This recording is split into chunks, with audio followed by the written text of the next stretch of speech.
सरकार का पैसा यहाँ जनता के पास नहीं बल्कि करप्ट पार्टियों की तिजोरी में पहुंचता था।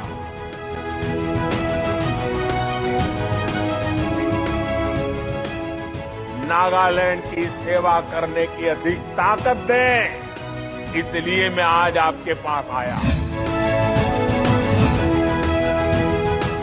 प्रधानमंत्री मोदी ने नागालैंड की दीमापुर एक चुनावी रैली को संबोधित किया।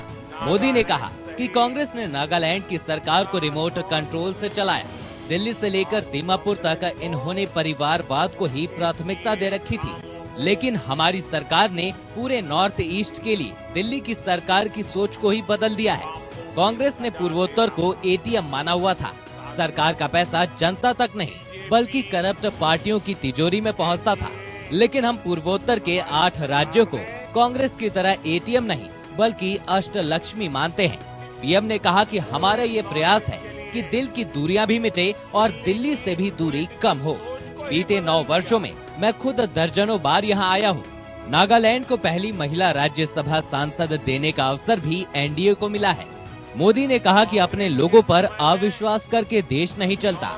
देश चलता है अपने लोगों का सम्मान करके, उनकी समस्याओं का समाधान करके।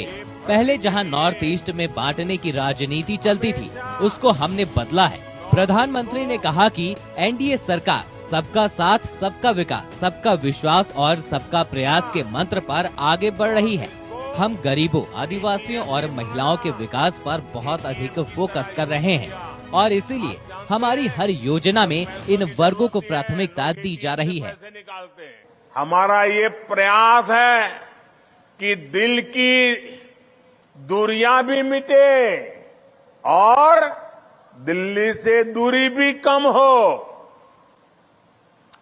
हमने दिल्ली को भी कनेक्ट किया है और बेहतर इंफ्रास्ट्रक्चर से गांवों, शहरों को भी आपस में कनेक्ट किया है। बीते 9 वर्षों में दर्जनों बार मैं खुद आपके बीच आया हूं।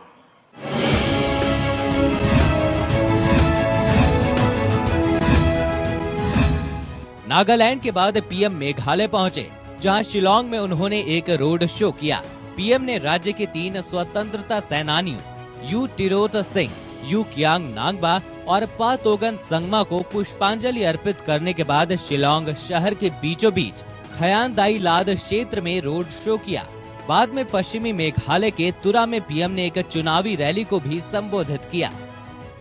मेघालय ने तय किया है कि दिल्ली और शिलांग दोनों जगह बीजेपी सरकार होनी चाहिए। इन दोनों राज्यों में 27 फरवरी को विधानसभा चुनाव के लिए मतदान होगा।